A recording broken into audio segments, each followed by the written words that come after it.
ఆగస్టులో టాప్ స్టార్ల మధ్య పోటీ పోటెత్తేలా ఉందనుకుంటే సెప్టెంబర్లో సీన్ అంతకు మించేలా ఉంది. అయితే ఆగస్టులో హీరోల మధ్య పోటీ ఉన్న ఏ సినిమా కూడా రిస్క్లోకి వెళ్ళట్లేదు.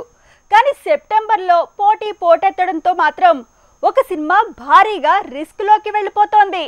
హీరో రామ్ భారీ సాహసానికి సిద్ధమైనట్లు తెలుస్తోంది. రామ్ తో బోయపాటి సీను తీస్తున్న సినిమా టైటిల్ కన్ఫర్మ్ కాలేదు, కానీ ఈలోపే రిలీజ్ డేట్ లో మార్పు జరిగిపోయింది. అక్టోబర్ 20కి రావాల్సిన మూవీ సెప్టెంబర్ 15 కి కన్ఫర్మ్ అయింది. అక్కడే ఇస్మార్ట్ శంకర్ పప్పులో కాలేస్తున్నాడంటున్నారు. అసలే ఆగస్టు నెలంతా చిరు, రణబీర్ అండ్ కో సినిమాలతో పోటెత్తేలా ఉంది. కాకపోతే వేరువేరు మార్కెట్లతో ఈ పోటీ ఉన్నా ఎవరి స్టామినా వాళ్లది కాబట్టి ఆగస్టులో ఎన్ని సినిమాలు వచ్చినా ఏ మూవీ మరో సినిమాకు థ్రెట్ అనే పరిస్థితి లేదు. కానీ రామ్ మూవీ మాత్రం రిస్క్ లో పడక తప్పేలా లేదు. ఇస్మార్ట్ శంకర్ తర్వాత రెడ్ వారియర్ లాంటి మూవీస్ చేసినా రామ్ చేతులు కాలాయి. అందుకే బోయపాటి సీను మూవీ మీద భారీగా ఆశలు పెట్టుకున్నాడు. కానీ రాంగ్ టైమింగ్ లో అటాక్ కొంప ముంచేలా ఉందంటున్నారు. అక్టోబర్ 20 నుంచి సెప్టెంబర్ 15కి రిలీజ్ డేట్ మార్చడం సాహసమే అనేస్తున్నారు.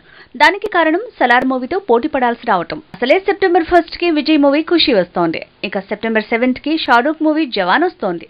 ఇది లోకల్ మూవీ కాకుండా సౌత్ లో ఈ సినిమా మీద భారీ అంచనాలే ఉన్నాయి. సో ఇదొచ్చిన వారానికి రామ్ సినిమా అంటే రిస్కే. ఎలాగూ సీన్ లో ఖుషి ఉంది కాబట్టి అదేమైనా మ్యాజిక్ చేస్తే రామ్ మూవీకి ఇబ్బంది తప్పదంటున్నారు. ఇక ప్రభాస్ మూవీ సలార్ సెప్టెంబర్ 28న రాబోతోంది. అంటే రామ్ బోయపాటి మూవీ వచ్చిన 2 వారాల తర్వాత ఈ సినిమా సందడి చేయడం కన్ఫర్మ్ అయింది. 2 వారాల గ్యాప్ ఉందని రామ్ మూవీ సేఫ్ జోన్ లో ఉందనుకోలేం. అసలే జవాన్, ఖుషీతో రామ్ సినిమా పోటీ పడక తప్పట్లేదు.